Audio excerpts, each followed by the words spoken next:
Fala galera! Hoje nosso encontro é aqui em mais uma videoaula teórica para vocês. E hoje a aula vai ser sobre tecido conjuntivo. Então, lápis e um caderno na mão. Tá aí mais uma videoaula. Roda a vinheta!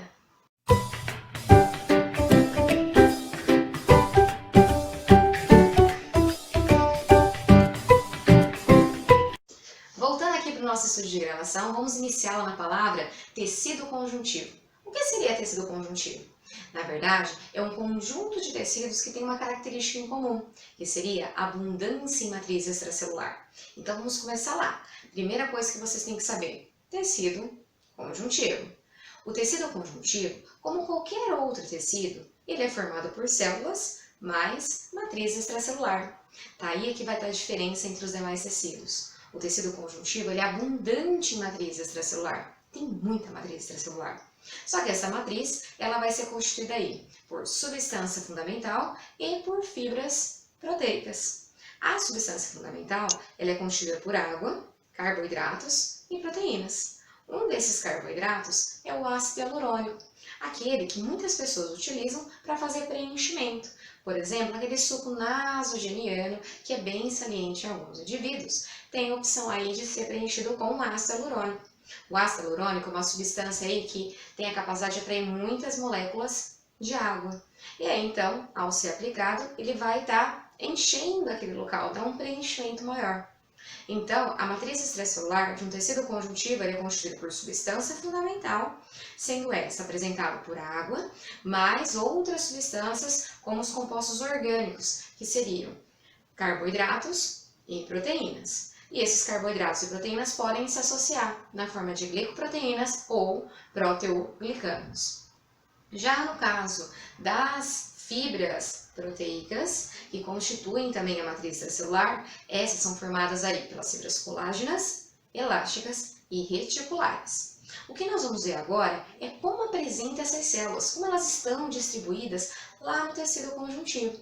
Então, a primeira coisa que vocês têm que saber é que para eu ter a inserção dessas células de um tecido conjuntivo, eu tenho que fazer um fundo de substância fundamental, que é onde eu tenho a água mais os compostos orgânicos. Então fica bem fácil. Primeira coisa, vamos lá? Aí você pergunta, ué, mas ela só fez um monte de rabisco, tá? Mas aí é porque eu estou utilizando um quadro branco. Vocês em casa vão estar com lápis de cor, então podem fazer um fundo, uma tonalidade bem clara aí, no qual vai esquematizar a minha substância fundamental. Pronto, é como se eu tivesse um quadro, e nesse quadro eu vou colocar meus ímãs. Quem vai se encaixar nesse quadro, nessa substância fundamental? Nós vamos para a primeira célula, aquela que é responsável pela produção de fibras proteicas, que é um fibroblasto. Vamos lá?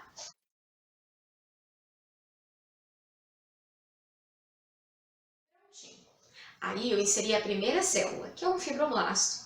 Do fibroblasto vão se originar as fibras proteicas. Um fibroblasto, para quem não sabe, é uma célula que tem alta atividade metabólica e ela pode se locomover. Além de produzir as fibras da matriz extracelular, ela também é capaz de produzir parte da substância fundamental. Um exemplo de fibras proteicas seria as fibras colágenas, no qual ela vai estar dando origem. Então, eu poderia estar representando lá, né? Primeira coisa que se forma são as fibras colágenas. Só que ele também vai dar origem a outros tipos de fibras, que é constituída pela mesma proteína que constitui a fibra colágena. Por exemplo, as fibras reticulares. Só que dessa daqui eu vou estar representando para vocês com o verde. Prontinho. Agora tem representação aí de uma segunda fibra, que vai originar a partir do fibroblasto, que seriam as fibras reticulares. Além das fibras reticulares, que é constituído também por proteínas colágenas, só que nesse caso as fibras reticulares elas são mais finas e ramificadas, quando comparadas com as fibras colágenas. Além dessas duas fibras, existem também as fibras elásticas, produzidas aqui por esses fibroblastos. Tá? No caso aí, as fibras colágenas elas são responsáveis por dar resistência à tensão ao tecido. Por exemplo, Quando eu pego uma caneta como essa, eu poderia estar separando, ok? Só que, no caso, se eu tiver a presença de fibras colágenas, ele vai dar essa resistência à tensão, essa resistência à separação. As fibras reticulares são encontradas mais naqueles órgãos moles, por exemplo, os linfonodos ou mesmo o baço. Além dessas duas fibras, nós contamos também com as fibras elásticas. As fibras elásticas, elas são responsáveis por dar elasticidade ao tecido, constituído pela proteína elastina. E essa proteína é capaz aí de aumentar até 150% o seu tamanho original.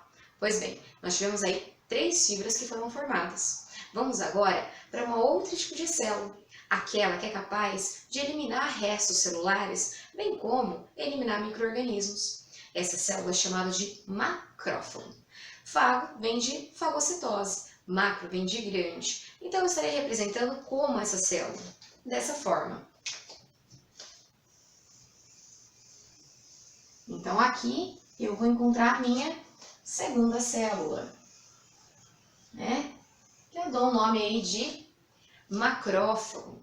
Então, o macrófago aqui, né, que representa a minha célula número 2, visto que o fibroblasto representou a célula número 1, ok?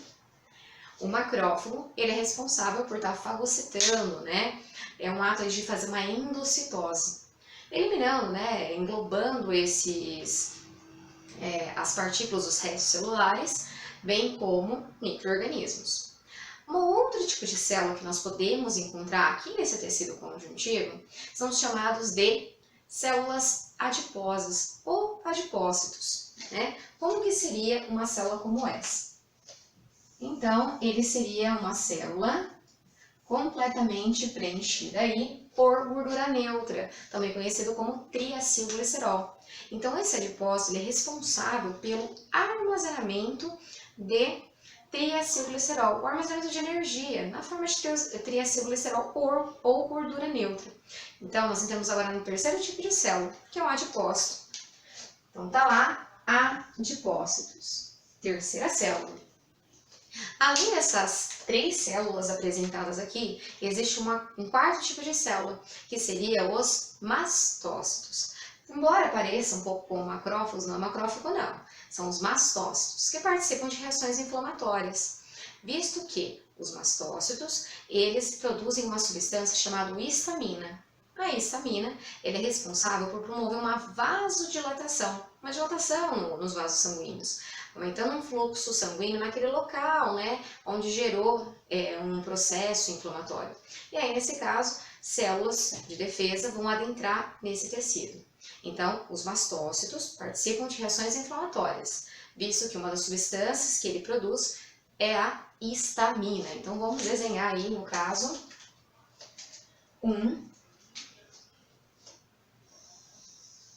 Então, tá lá. No caso aí, um mastócito. É uma célula cheia de grânulos de secreção, né? Então, aqui eu entro na célula número 4. Além disso, além dessas 4 células, eu vou encontrar uma 5ª célula, que é chamada de plasmócitos, responsáveis aí pela produção de anticorpo. O anticorpo, para quem não se lembra, neutraliza essas substâncias indesejáveis aí, né? No caso, um micro-organismo, por exemplo. Então, um 5º tipo de célula que eu poderia encontrar aqui nesse tecido seria 5ª célula, um plasmócito, responsável pela produção aí de anticorpos. Então, aí foram apresentadas algumas células do tecido conjuntivo. Quando eu olho para um desenho como esse, eu verifico o quê? Que as células encontram-se espalhadas. É diferente de um tecido epitelial, onde as células são juntinhas, justapostas. E ali no tecido epitelial havia praticamente nada, ou então bem pouco, matriz extracelular. Nesse caso aqui, eu tenho uma abundância em matriz extracelular. Como eu sei disso? Se eu bater o olho no desenho, eu verifico que as células são completamente separadas. Isso me indica o quê? Que eu tenho uma abundância em matriz extracelular. Agora, nós vamos lá para os tipos de tecido conjuntivo, que seriam as classes do conjuntivo. O tecido conjuntivo, ele pode ser caracterizado aí, pelo menos separado, em 3 tipos, que seria o tecido conjuntivo denso, que faz parte do tecido conjuntivo propriamente dito. O segundo tipo é um tecido conjuntivo de sustentação e um terceiro é o chamado tecido conjuntivo de propriedades especiais. Então aí nós temos uma variedade em tecido conjuntivo. Então vocês podem perceber pelas células, só que aí também além dessas células, eu posso dar uma diferenciada com relação ao tecido epitelial. Para quem não se lembra, lá na aula de tecido epitelial, eu havia dito a vocês que ele não era vascularizado, porque ele era nutrido pelo tecido conjuntivo. Aqui no caso do tecido conjuntivo, ele é altamente vascularizado. Só que toda regra tem a sua exceção. Por quê? No caso da cartilagem, ela é avascular, não tem vasos sanguíneos. É por isso que demora a sua regeneração. No caso dos tendões, há uma baixa concentração de vasos sanguíneos. O mesmo eu posso estar aplicando para os nervos. Um tecido conjuntivo é altamente inervado. Contudo, toda regra tem a sua exceção.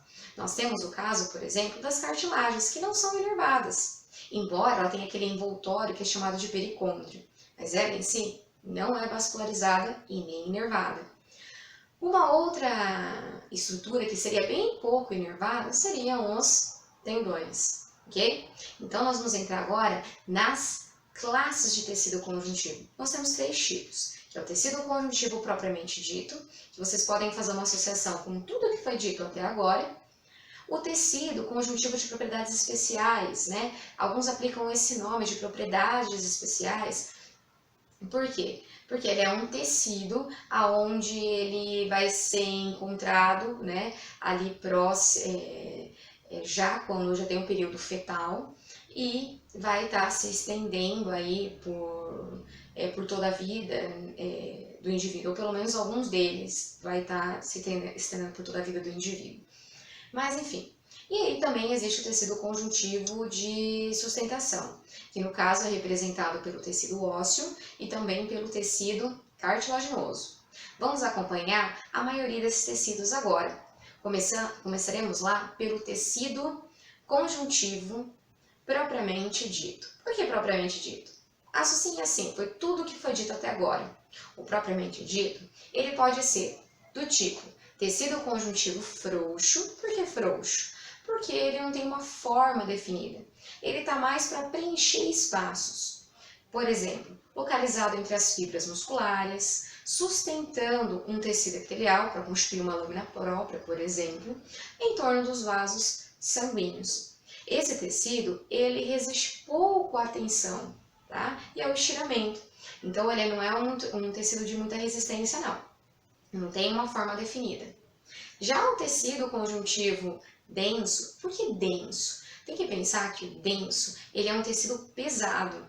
Por ser pesado, uma fibra que o torna pesada seria o colágeno. O colágeno, se ele estiver bem organizadinho, ele é chamado, vai dar o nome ao tecido conjuntivo denso de tecido conjuntivo denso modelado.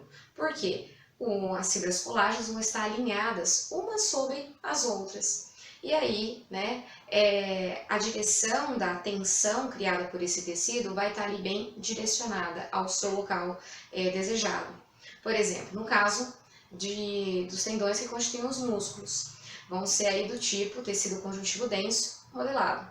Agora, se essas fibras colágenas estiverem espalhadas, nesse caso aí, eu vou falar que esse tecido é conjuntivo denso não modelado, porque a tensão é distribuída. O caso se aplica à derme profunda, ok? Já no caso do tecido conjuntivo de propriedades especiais, nós temos como exemplo o tecido mucoso, que ele tem uma característica de ser gelatinoso. Por que ele é gelatinoso? Porque ele tem uma alta concentração de ácido hialurônico. Já no caso, se eu pensar um tecido elástico, a característica que o determina é a alta concentração de fibras elásticas.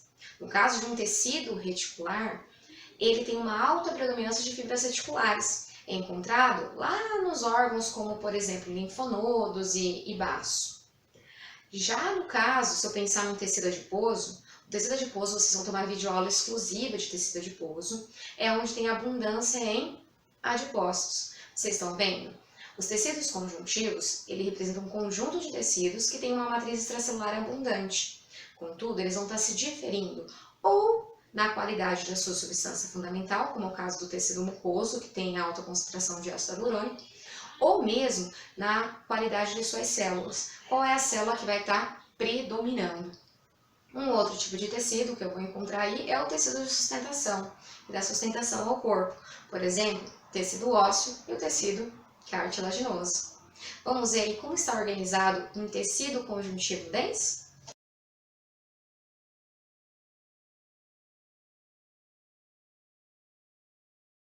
Ok. Agora nós organizamos aqui, ó, no caso, as fibras colágenas. As fibras colágenas, elas se encontram alinhadas, em paralelos aí uma com as outras, né, umas sobre as outras. E os fibroblastos, representados em azul, estão aí alinhados justamente aí, né, juntamente com as fibras colágenas. Quando tem um tecido organizado como esse, cujas fibras colágenas estão organizadas, né, umas sobre as outras, e os fibroblastos alinhados, eu tenho um tecido conjuntivo denso do tipo modelado, que é encontrado lá no tendão e nos ligamentos. Agora, supondo que essas fibras aqui estejam desorganizadas. Olha só o caso.